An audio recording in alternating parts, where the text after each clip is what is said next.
Olá a todos, sejam bem-vindos à terceira aula da oficina de escrita científica com o tema de parágrafos. E nos livros sobre escrita científica, geralmente o capítulo destinado aos parágrafos fica na parte final do livro, já no texto final, depois que já foi apresentado todas as sessões de introdução, material e métodos, resultados, discussão.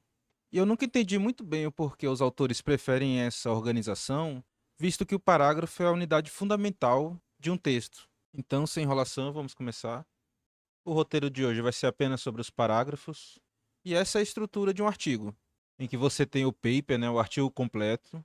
E perceba que ele faz esse arco simplesmente porque ele tem um início, ele tem um meio e ele tem um fim. Ele tem uma estrutura de desenvolvimento.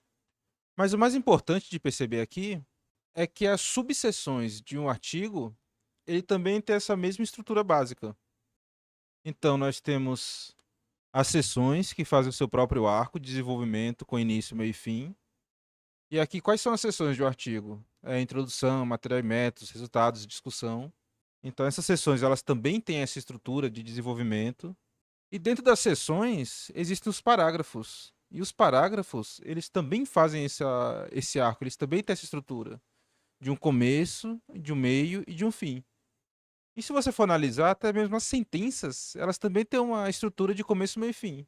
Aqui tracejado, porque nem sempre ela é tão completa ou visível como nos outros casos, mas a partir dos parágrafos, essa estrutura já tem que estar muito bem definida. E agora, entrando no tema de parágrafos em si, nós temos o conselho de Strunk-White, do Elementos de Estilo, que é: faça do parágrafo a unidade de composição. E o porquê disso? Os parágrafos, eles contam histórias. Um parágrafo se torna uma unidade de composição quando conta uma história curta e completa, com uma estrutura coerente, uma história que se encaixa e contribui para a obra maior. Ou seja, cada parágrafo tem que contar uma história fechadinha, uma história completa. E isso é tão importante, essa unicidade dos parágrafos é tão importante, que na própria estrutura do texto fica bem claro a separação dos parágrafos, né? Você tem que o parágrafo ele é um bloco de texto e entre esses blocos de texto tem um espaço de uma linha branca. Então é muito importante demarcar esse espaço de separação entre os parágrafos, justamente porque o parágrafo é essa unidade da composição que contém uma informação completa. Só que um pouco diferente da forma de contar histórias que a gente tinha visto nas aulas passadas, que era aquela estrutura mais clássica de abertura, desenvolvimento, resolução e ação, nós temos que a história dentro de um parágrafo, ela é contada na maioria das vezes na forma núcleo e desenvolvimento. Então, o que é, né, essa estrutura de núcleo e desenvolvimento? Nós já conhecemos a estrutura ADAR, que é aquela de abertura, desafio, ação e resolução, que na estrutura científica dos artigos científicos, ela entra como introdução, objetivos, material e métodos, resultados e discussão e conclusão. Mas essa é apenas uma das formas de se narrar uma história.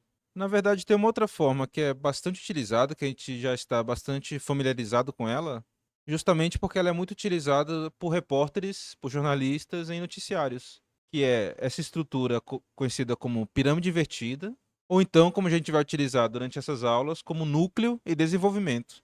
Então, o núcleo ele vai condensar a abertura, o desafio e a resolução em uma única sessão curta, às vezes em uma única frase, às vezes um pouco mais quando é necessário. E o desenvolvimento, que vem logo após o núcleo, ele desenvolve, expande, contextualiza o núcleo. E como que isso acontece? Então vamos ver aqui um exemplo na prática de uma notícia bastante recente, que é: o dólar fecha em disparada de mais de 3% e bolsa derrete após China retaliar tarifas de Trump, da Folha de São Paulo. Então perceba que o título, ela já é a informação mais importante da matéria. Novamente, né, o título é o menor resumo possível de um texto. E percebam como que é a abertura dessa notícia. O dólar teve forte disparada de 3,65% nessa sexta-feira e encerrou a semana cotada a 5,83 centavos, R$ 5,83. A moeda americana se valorizou mais de 20 centavos em um único dia, em meio à escalada da guerra comercial iniciada pelo tarifaço de Donald Trump. Essa é uma notícia eletrônica, né, de um meio virtual, e geralmente nesse e-mail os parágrafos são mais curtos do que seria num texto impresso. Mas vejam como em apenas duas sentenças, nas duas sentenças iniciais, O jornalista já deu a notícia principal, né? Já deu o resultado principal, seguido por uma breve contextualização de como que ela se encaixa no seu contexto da forma mais imediata. Ou seja, esse aumento de 3,65% é uma valorização de mais de 20 centavos em um único dia. Então, logo após essa notícia, logo após o núcleo, vem então o desenvolvimento, que é o restante dessa reportagem, dessa notícia, e que vai expandir, vai contextualizar, vai explicar, vai trazer o histórico, ou seja, várias maneiras de desenvolver esse texto, essa notícia, mas isso, toda essa parte vem depois do núcleo. Veja que é bastante diferente de uma história clássica que você começa pelo começo e por fim termina com a resolução, com a conclusão, né, que seria, o dólar teve a forte disparada. Aqui não, ele não explica o contexto inteiro, não faz o desenvolvimento inteiro, como foi no exemplo do Senhor dos Anéis, né? Que começa ali no condado, tem explicação, tem um desafio, tem abertura. Aqui não. Aqui já começa na resolução, para aí sim você desenvolver a história. Então vocês vão ver que essa forma ela é a mais comum para parágrafos científicos. E não é à toa, porque ela é a forma mais eficiente de se transmitir uma informação. Tanto que se você vê um jornal, apenas lendo a manchete de cada notícia, você tem um panorama bem completo sobre as notícias do dia. E os parágrafos, eles têm três características que o tornam um bom parágrafo.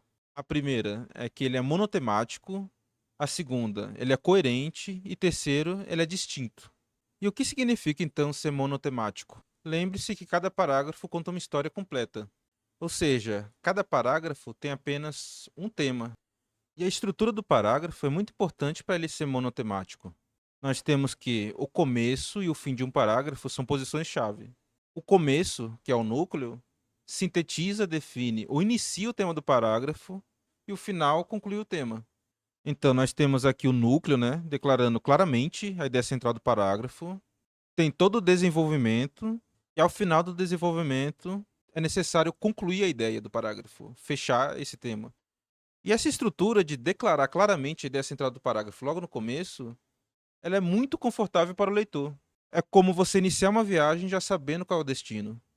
Então, se você começa uma viagem já sabendo qual é o destino, você pode relaxar, pode ficar tranquilo, pode absorver todas as informações durante a viagem, sem ter que ficar juntando pistas para tentar adivinhar para onde você está indo. Então, veja na prática a importância no núcleo do parágrafo, essa primeira sentença.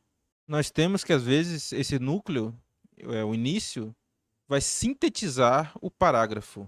E tudo que vem depois desenvolve e explica essa síntese. E essa estrutura ela é ideal para sessões de métodos, especialmente, e dos resultados. Então veja esse exemplo que estaria numa sessão de resultados. Olha como esse parágrafo é aberto. Nenhum dos cálculos reproduz a distribuição experimental da força.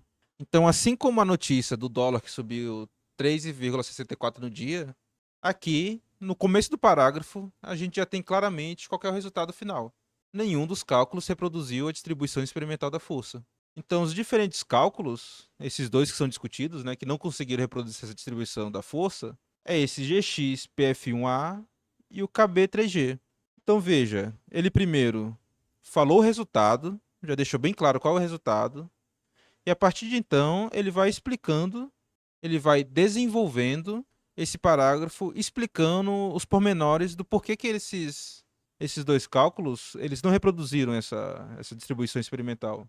Contraste isso com o mesmo parágrafo, só que agora essa conclusão, o que seria o núcleo, na verdade foi para o final. Olha como fica muito mais difícil de você compreender esse texto. Então você começa. A distribuição para GX-PF1A está mais próxima dos dados, mas eleva a força para energias de excitação muito altas. Um aumento ainda mais dramático ocorre nos cálculos com KB3G. Embora a força integrada, então aqui continua, né, com toda essa parte técnica, então ele vai alternando entre o GX-PF1A, o KB3G, o KB3G novamente, o GX-PF1A. E no final, depois de discutir tudo isso, ele conclui: nenhum dos cálculos reproduz a distribuição experimental da força. Então veja que quando você não sabe para onde você está indo, quando o núcleo não é bem falha em sintetizar esse resultado, você tem que primeiro digerir toda essa informação para a partir dela saber o que ela significa. Um outro exemplo agora usando contrails e a amplitude térmica diária. Então, o que são os contrails? Os contrails são esses rastros de condensação que os aviões deixam no céu. E essas contrails, elas agem como nuvens altas, cirros, e teoricamente elas poderiam até mesmo diminuir a amplitude térmica diária. Ou seja, a amplitude térmica diária ela é a diferença entre a temperatura máxima e mínima no mesmo dia. Ou seja, a presença dessas nuvens, que durante o dia refletem a luz solar, teria esse efeito de diminuir a temperatura média diária, a amplitude térmica diária, porque ela reduz o aquecimento durante o dia e também reduz o esfriamento durante a noite. E após os ataques do 11 de setembro, todos os voos foram interrompidos por um período de 3 dias nos Estados Unidos, o que deu uma oportunidade única dos cientistas de testar essa teoria de que os contrails teriam uma diminuição na amplitude térmica diária, a DTR. Veja então como que ficou no texto. Então aqui já é na seção de discussão e veja como ele começa esse parágrafo da final da discussão já com a conclusão na primeira sentença. Concluímos que o aumento da amplitude térmica diária, a DTR, sobre os Estados Unidos durante o período de suspensão de voo de 3 dias, entre 11 e 14 de setembro de 2011, não pode ser atribuído à ausência de trilhas de condensação, as contrails. E a partir disso, veio um desenvolvimento do parágrafo. No desenvolvimento, na segunda sentença, os autores falam que, embora esse efeito possa existir, ele é pequeno demais para ter sido detectado estatisticamente na análise com esses dados de apenas 3 dias. E concluem então falando sobre quais são os fatores que realmente têm a maior influência nessa DTR, que são as nuvens de baixa altitude, ventos e umidade. Contraste então como que ficaria com essa conclusão e no final, que é o que a gente esperaria naturalmente. Embora a ausência dessas trilhas possam ter influenciado a DTR, seu impacto provavelmente é pequeno demais para ser detectado com a significância estatística.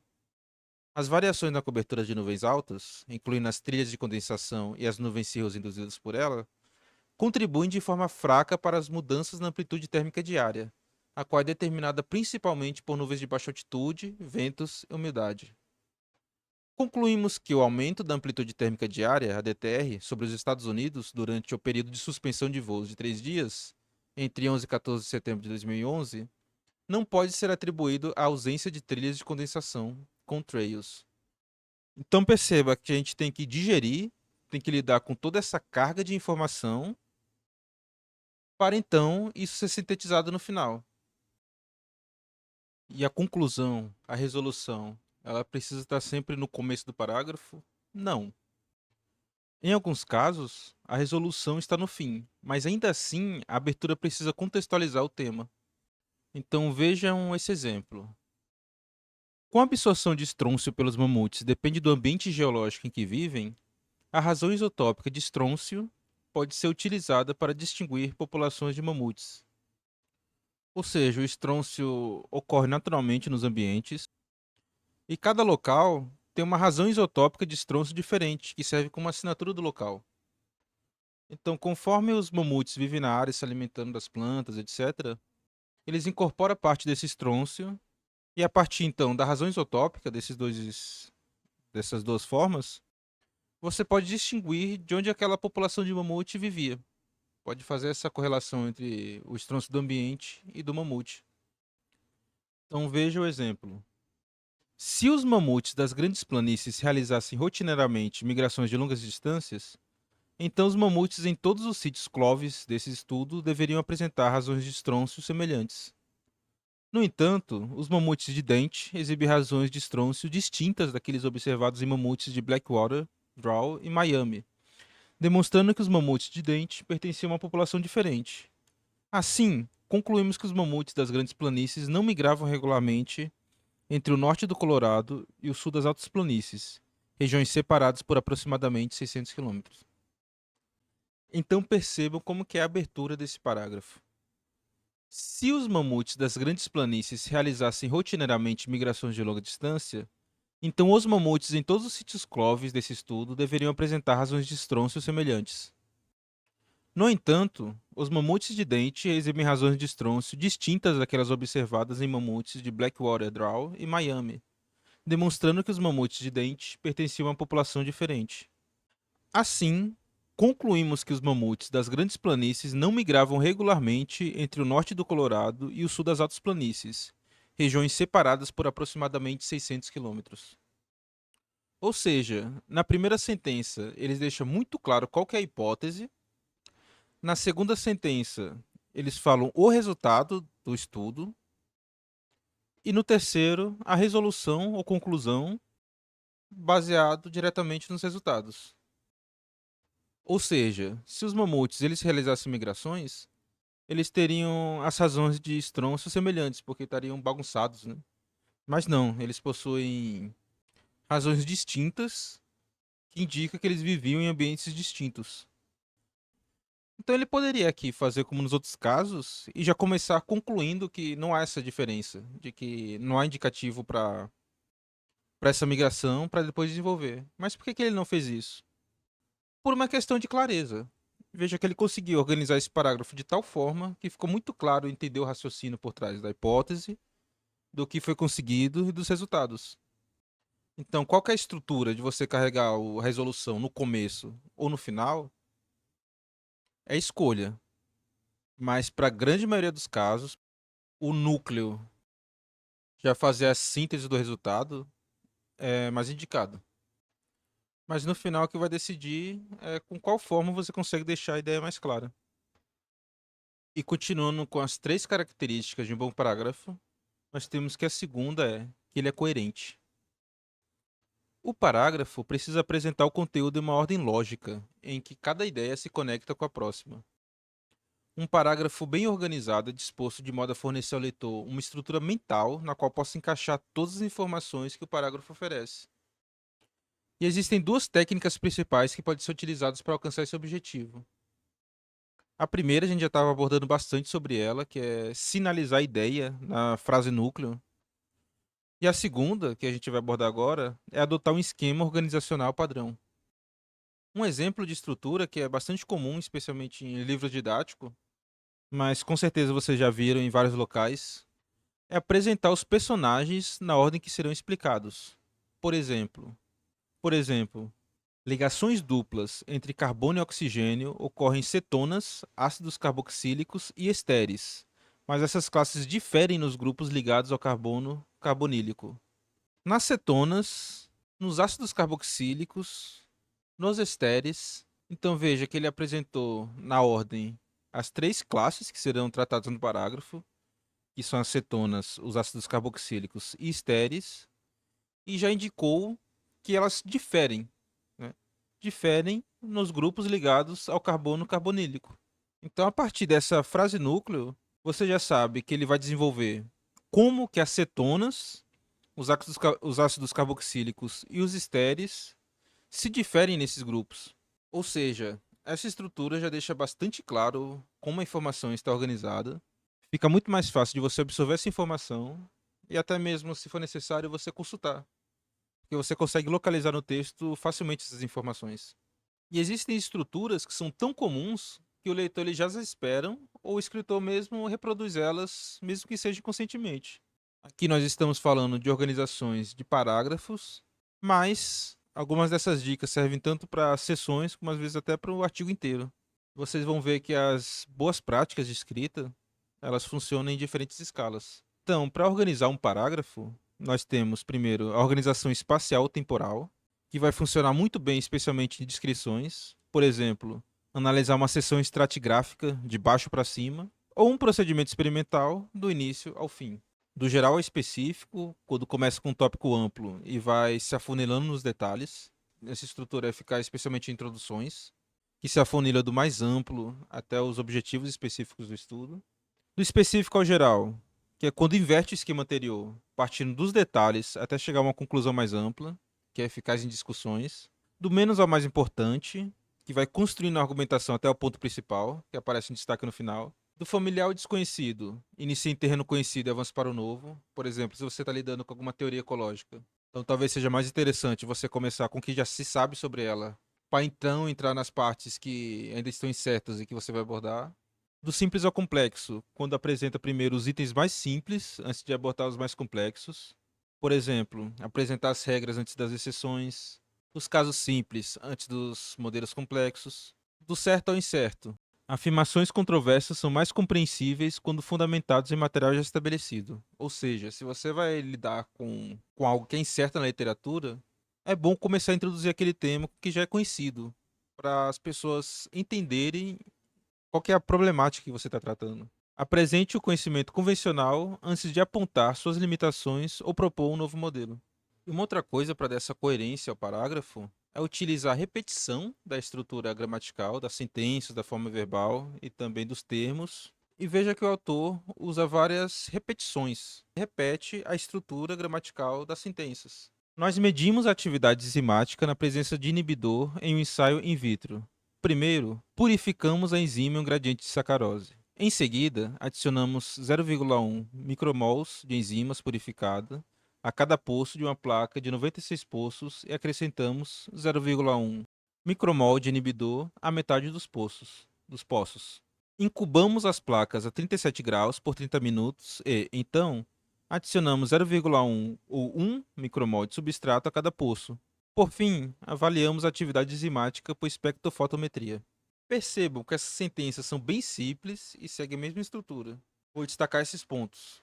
Nós medimos a atividade enzimática, purificamos a enzima, adicionamos a enzima purificada, acrescentamos 0,1 micromol, incubamos as placas, adicionamos 0,1 ou 1 micromol, avaliamos a atividade enzimática.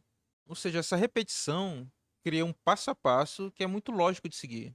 E também é muito fácil se localizar no texto. No caso, se você estiver seguindo essa metodologia, por exemplo, você consegue ler ela e voltar, porque como ela se repete na estrutura e também se repete nos termos, você consegue bater no olho, você consegue bater no olho e se localizando.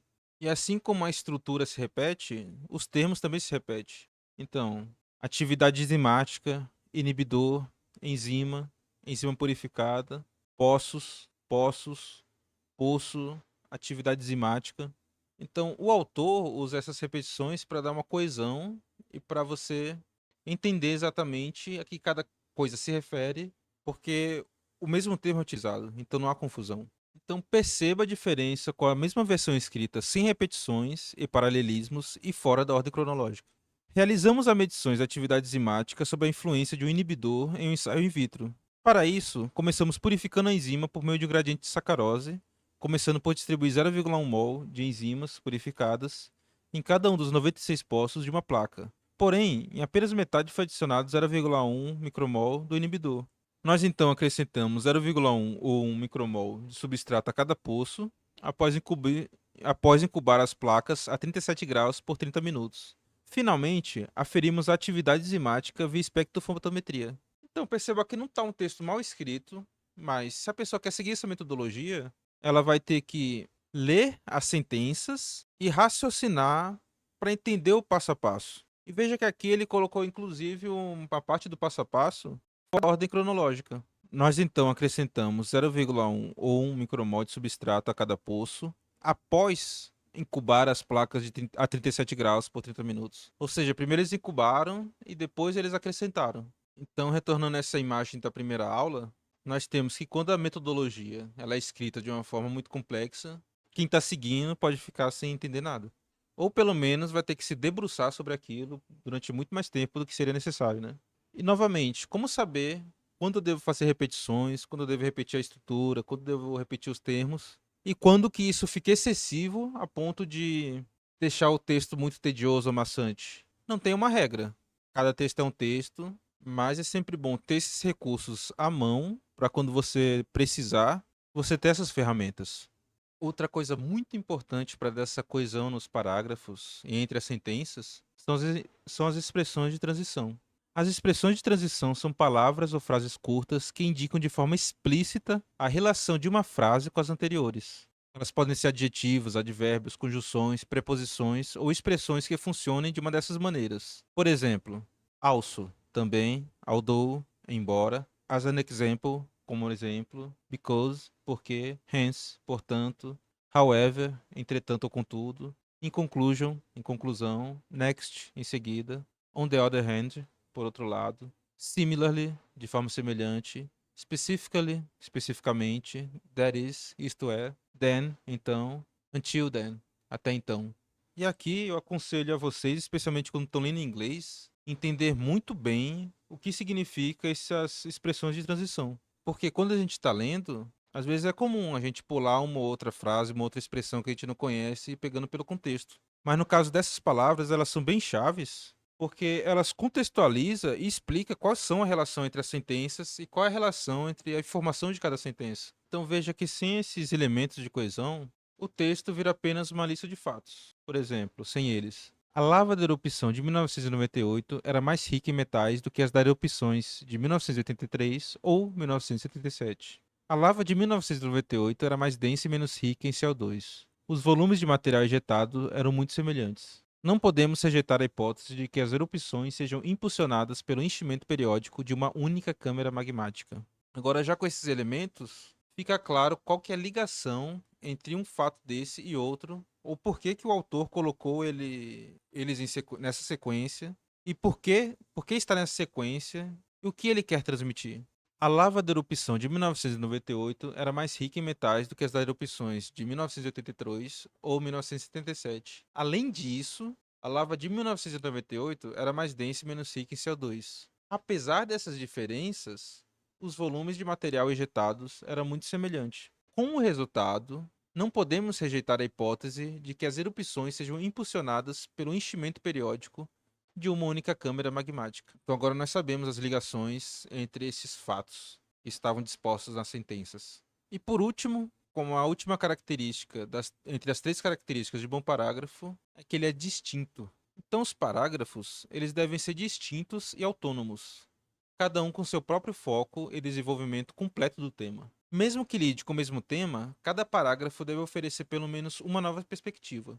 Um parágrafo quebrado em dois simplesmente por ser muito longo deixa o leitor procurando a diferença entre eles.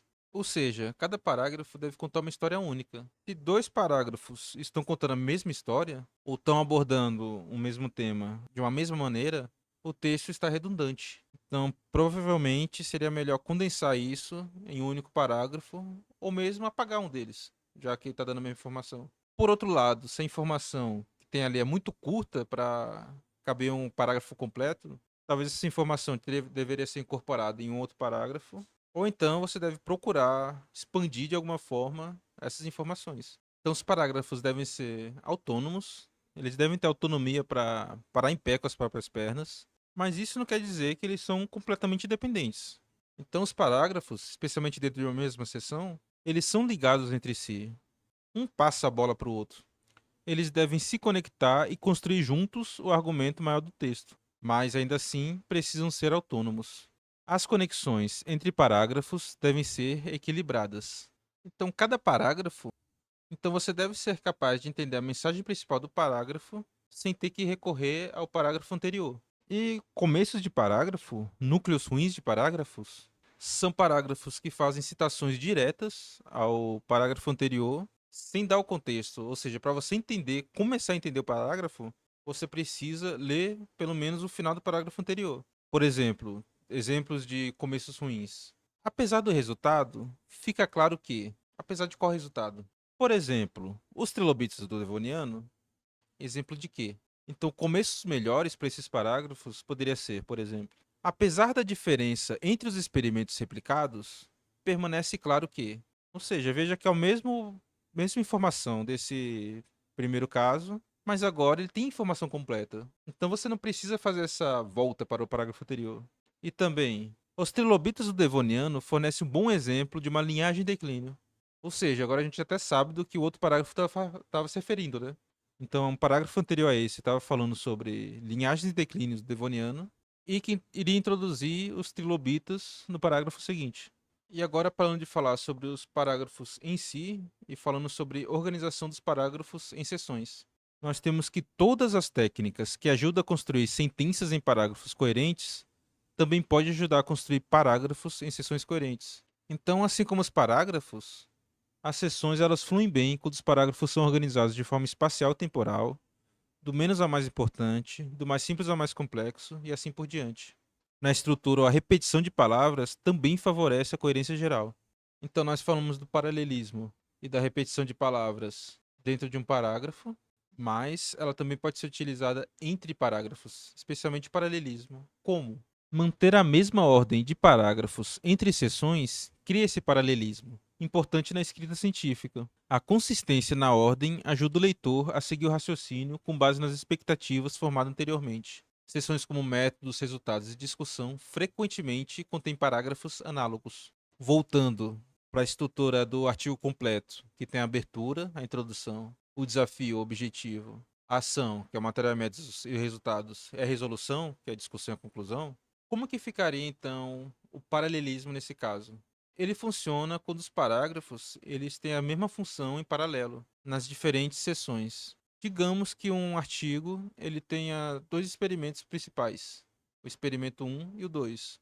Então, no matéria e métodos, depois de um parágrafo mais geral de metodologia, poderia ter então o parágrafo um para a descrição do experimento um e um outro parágrafo para a descrição do experimento 2. Já nos resultados, você teria então essa repetição, que teria um parágrafo um falando do resultado do experimento um e o parágrafo 2 falando do resultado do experimento 2. Na discussão, novamente, no parágrafo um da discussão, você teria o resultado do experimento um e no parágrafo 2 a discussão do experimento 2. E na conclusão, o significado principal dos experimentos um e 2 em um contexto geral. Então, se você está lendo, por exemplo, o resultado de um experimento e você precisa voltar no matéria e métodos, você já sabe onde está a descrição desse experimento. Ou se você quer saber qual é o resultado dele, o que quer dizer, o que significa, você já pode ir para a discussão. Então, essa estrutura em paralelo, em que vai repetir tanto espacialmente a ordem dos parágrafos, como também nas palavras, repetindo os termos-chaves, é importante para criar esse efeito de você conseguir se localizar muito rápido no artigo. E agora nós vamos utilizar um pouco de todas essas dicas anteriores para consertar um parágrafo ruim. Então nós temos essa problemática que é: um pesquisador trabalha com restauração de campos de gramíneas degradados, onde o principal limitante é a falta de fósforo. E ele fez duas coisas. Adicionou composto orgânico como fertilizante e 2. Inoculou uma gramínea nativa, a Bromus carinatus, com fungos simbióticos, as micorrizas, para determinar se esses tratamentos superariam a limitação por fósforo e permitiriam que as plantas crescessem bem. Ou seja, essas duas formas de você aumentar a disponibilidade de fósforo no ambiente. Nesse caso específico, né? Adicionar o composto orgânico como fertilizante ou inocular fungos simbióticos, as micorrizas, e uma gramínea nativa, que no caso seria Bromus carinatus. E como que ele escreveu então? A adição de composto ao solo promove o crescimento microbiano, o que, por sua vez, aumenta a produção microbiana de enzimas fosfatases que liberam fósforo disponível para as plantas a partir da matéria orgânica. Bromus carinatus é uma gramínea nativa que pode ser usada na restauração de campos de gramíneas na Califórnia. Seu sucesso em sistemas pobres em fósforo podem ser estimulados pela inoculação com fungos micorrízicos.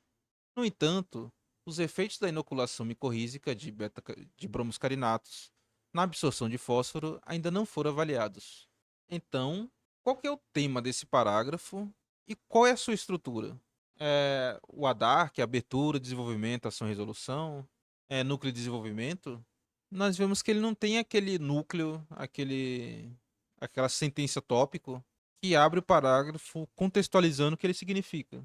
Então, ele abre o tópico falando sobre a adição do composto promover o crescimento microbiano, mas não fica claro qual que é a relação entre essas informações que estão no parágrafo e a que ponto ele quer chegar. Veja a abertura e a conclusão. Não fica claro a relação entre a adição de composto ao solo, promovendo o crescimento microbiano, com os efeitos da inoculação micorrízica de Bromus carinatus na absorção de fósforo ainda não foram avaliados. E vamos tentar localizar a estrutura desse parágrafo. Então veja que ele abre vários temas e não conclui nenhum. Começando. Primeiro, a disponibilidade de fósforo é crucial para o crescimento das plantas e para a restauração de ecossistemas degradados da Califórnia. E onde está essa informação? Então ele fala, né, que a adição de composto ao solo promove o crescimento microbiano, que aumenta a produção microbiana de enzimas fosfatases, que libera o fósforo, que é importante para a restauração de campos de gramíneas na Califórnia. Então nós temos esse primeiro ponto. A disponibilidade de fósforo é crucial para esse ecossistema degradado. A segunda informação é que existem duas abordagens que podem aumentar a absorção de fósforo pelas plantas: a adição de composto e a inoculação com micorrizas. Então, a adição de composto aqui no começo do texto, falando também que a bromoxcarinatus pode ser utilizada na restauração das gramíneas. O terceiro ponto é que bromoxcarinatus pode ser usada para restaurar campos de gramíneas. E por fim, como quarta e última informação, nós temos que os efeitos da inoculação micorrízica em bromoxcarinatus são desconhecidos. Ou seja, voltando aos 4 pontos que foram abordados nesse parágrafo, nós temos primeiro que a disponibilidade de fósforo é crucial para o crescimento das plantas e para a restauração de ecossistemas degradados da Califórnia, que existem duas abordagens que podem aumentar a absorção de fósforo pelas plantas. A primeira, que é a adição de composto, e a segunda, que é a inoculação com micorrizas. Nós temos que a gramínea Bromus ela pode ser usada para restaurar os campos de gramíneas. E por último, que os efeitos da inoculação micorrízica em Bromus são desconhecidos. O artigo desse autor pretendia conectar as duas primeiras ideias. A história era sobre integrar múltiplas abordagens para resolver um problema. Nesse caso, focando no aumento da oferta de fósforo para as plantas crescerem. Bromus é incidental a essa história. Apenas acontece de ser uma espécie útil. Infelizmente, os autores introduziram esse ponto de forma que desviou o foco do parágrafo. Para os autores, como tudo isso se conectava, provavelmente era óbvio, mas não para o leitor. Esse tipo de incoerência frequentemente resulta da maldição do conhecimento. Quando os autores sabem demais, mas escrevem de menos, as ideias acabam ficando condensadas demais e confusas. Esse é um grande problema quando você vai falar sobre o seu trabalho, é que você sabe muito sobre ele e é fácil esquecer o quão pouco as pessoas sabem sobre o seu trabalho ou estão inteiradas sobre os detalhes. Então, naturalmente, nós fazemos essas conexões mentais e consideramos que os outros também vão fazer. Então, montamos os textos de uma forma muito condensada e não fica claro a relação entre as frases. Até que ponto você deve detalhar ou explicar um tema.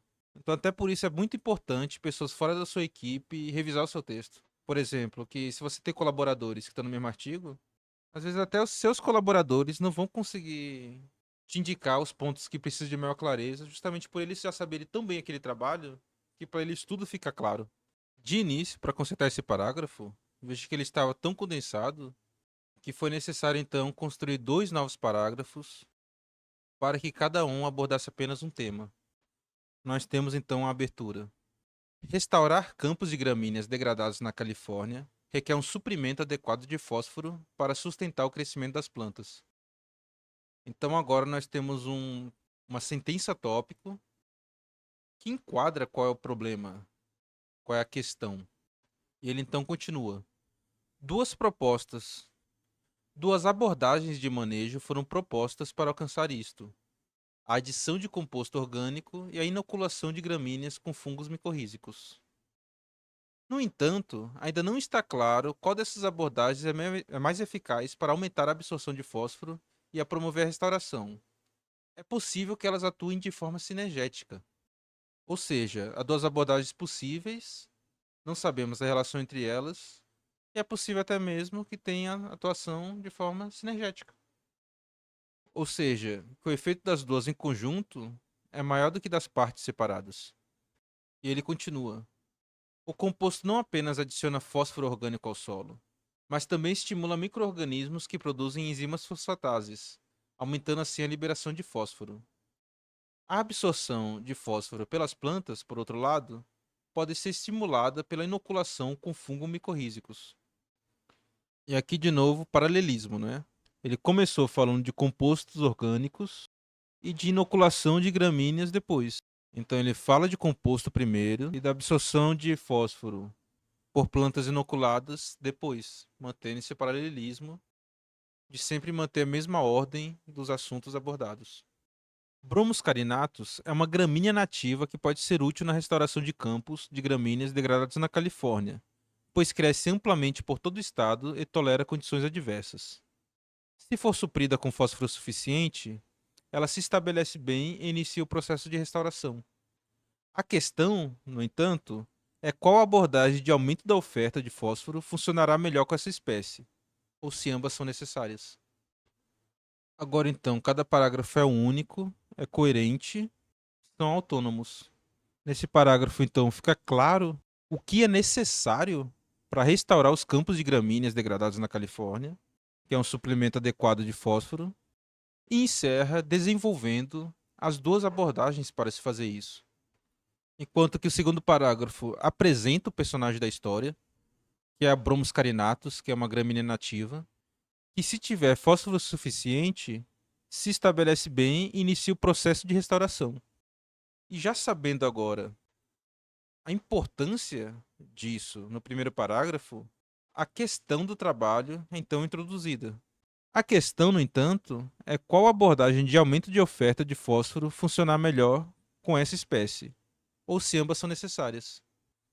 Ou seja, existem duas estratégias viáveis.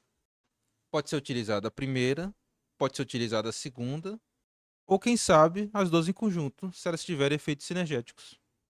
Resumindo então, a chave para escrever bons parágrafos e consertar os ruins é a mesma que para os outros problemas de escrita. 1. Identificar sobre quem é a história. 2.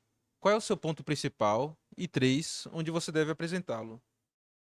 Coloque as informações mais importantes nos lugares certos e use o restante do texto para conectá-las de forma fluida. Um bom parágrafo é unificado, coerente e distinto. Ele é unificado quando todo o conteúdo se relaciona com a ideia declarada na sua frase temática. Ele é coerente quando desenvolve uma ideia em uma ordem lógica, com cada etapa relacionada à seguinte. E é distinto quando o tratamento da ideia é completo e autônomo. E assim como frases são reunidas em parágrafos, parágrafos são reunidos em seções. As mesmas diretrizes se aplicam.